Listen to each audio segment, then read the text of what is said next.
Isso nos possibilitou nos percebermos como cidadão. E a relação entre a luta geral pela democracia, a luta pelos direitos humanos e a atuação das pessoas com deficiência, participando, deixando a situação de isolamento, deixando uma situação de apatia e se revoltando contra barreiras de atitude, barreiras físicas, barreiras que no fundo sempre existiram e sempre violaram os preceitos da Constituição brasileira, das constituições, da própria ideia de democracia que sempre proclama a igualdade de todos. 1979. A Coalizão Pró-Federação Nacional de Entidades de Pessoas Deficientes. A coalizão foi criada com o objetivo de organizar o movimento representativo das pessoas com deficiência em nível nacional, né? Até então você tinha associações isoladas pelo Brasil, as áreas não se comunicavam, era criar uma estrutura sistêmica mesmo para o movimento de luta das pessoas com deficiência. Em 1980, primeiro Encontro Nacional de Entidades de Pessoas Deficientes em Brasília. Os grupos, você vê, a gente se organizou nacionalmente, nós fizemos um encontro nacional em 1980, né, na base da carta, era carta postal que ia de um lado para o outro, telefonema, que às vezes a ligação caía no meio que você estava conversando, né? A gente não tinha comunicação com as capitais. E, no entanto, depois, quando a gente se reuniu em Brasília, a gente viu que, sem nos comunicar, estávamos, tempos atrás, né, quer dizer, 78, 79, 80, nós estávamos defendendo as mesmas ideias, os mesmos ideais. Isso significa que não é uma mera coincidência. Significa que o tempo chegou, né? O devido tempo chegou. Foi uma coisa épica, né? Épica. Se você pensar hoje, fazer um encontro nacional em Brasília é bico, né? Mas naquela época foi um negócio realmente épico, né?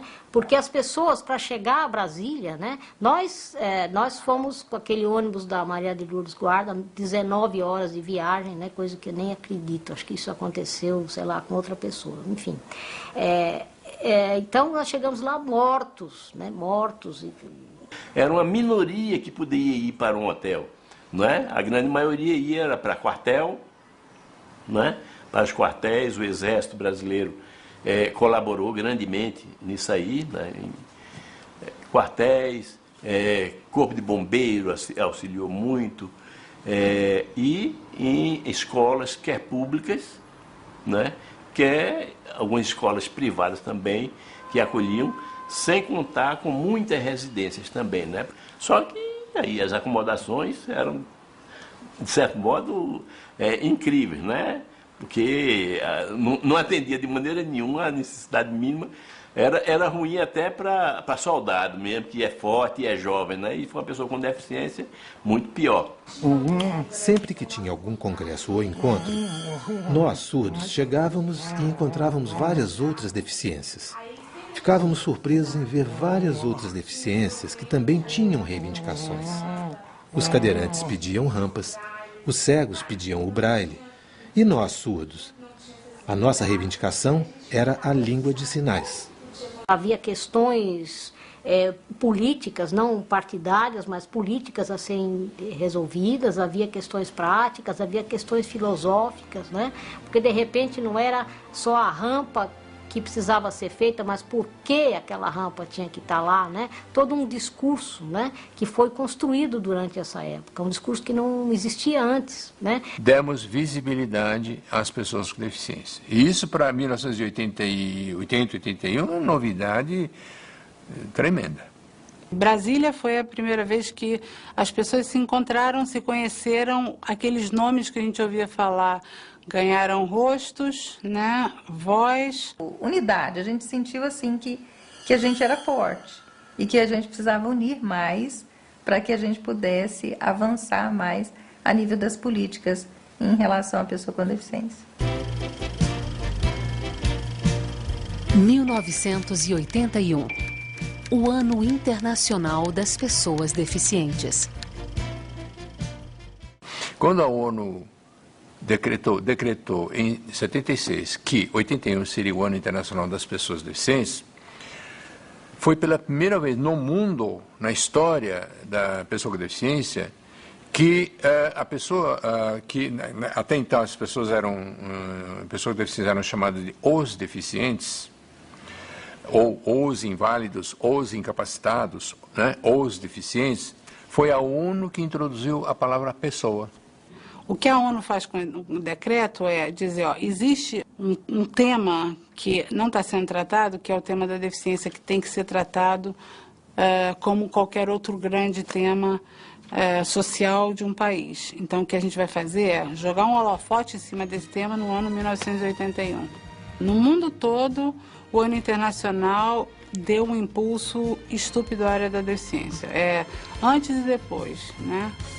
Não tem dúvida sobre isso. Mesmo nos países desenvolvidos, isso aconteceu dessa maneira.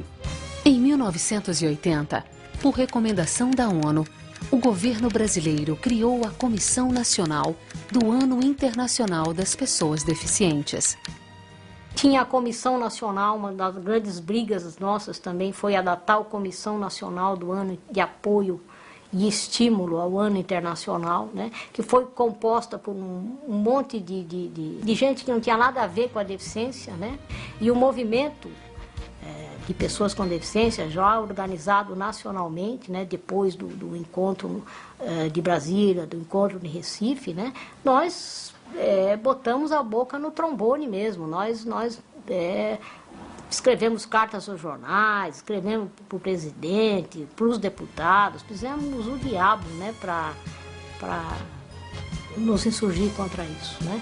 Aí foi nomeado um representante dos deficientes, José Gomes Blanco, do Rio de Janeiro, né, foi feita essa concessão, né.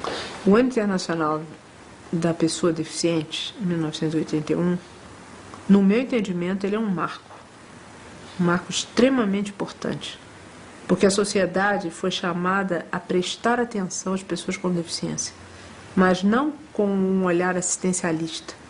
Teve que perceber a autonomia das pessoas com deficiência, teve que valorizá-las como atores sociais.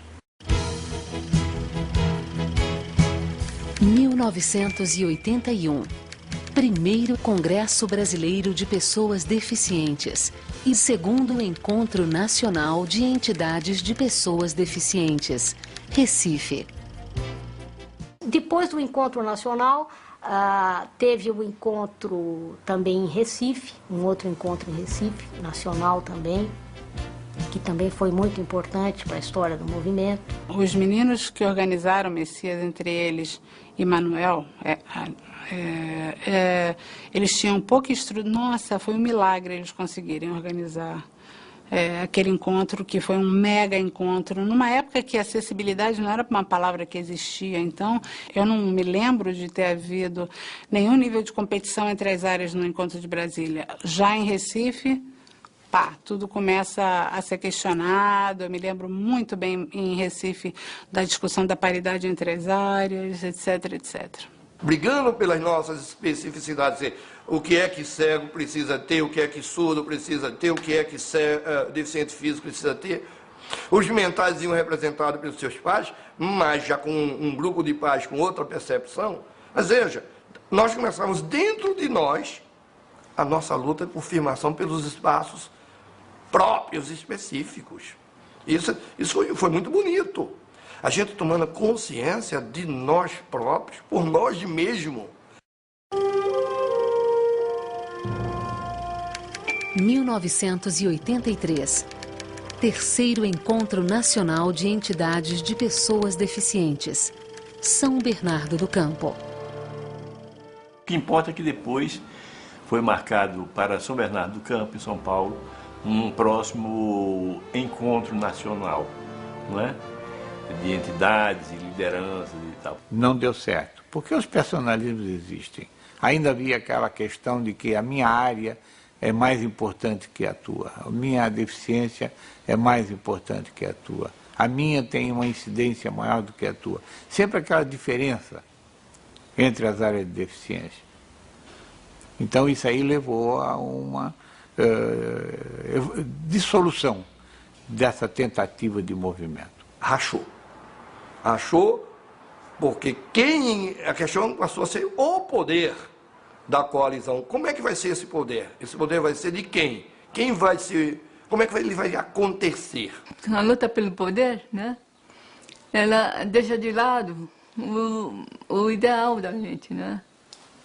O ideal da gente não é o poder, é outra coisa.